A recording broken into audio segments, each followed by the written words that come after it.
پهلوان جوان شهر کلوب است. تیمور رحیموف یک تن چهره شناخته ورزش کشور، مهمان مردم شرفمند باختر است و برادر محترم پهلوان محبوب کشور را خیر مقدم میگیم.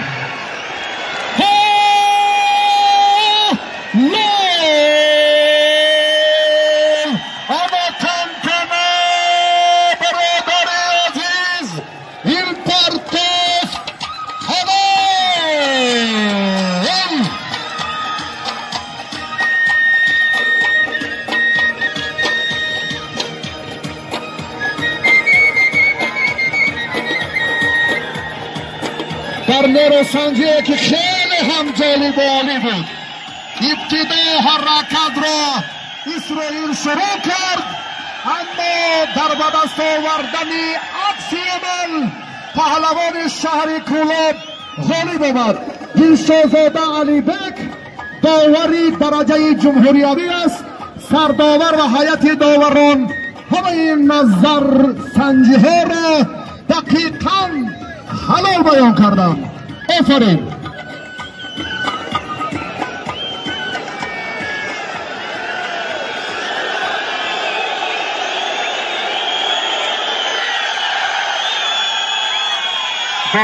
داوران درجه سطح جمهوریابی هم هر یک حرکتی که در گوشین ملی سنتی رایج است، امروز هم همه روند تلاشا سرخان معموف پرویز جابرزاده، سرمربی منتخب گوشین ملی خورشید عبیداللهیوف، دلشاد زاده، عبدالصمد شمس‌اللهیوف، همه با یک نظر و اندیشه مشخص و معین. این هم دیگر جای گفتگو و بحث و تحلیل هم نیست.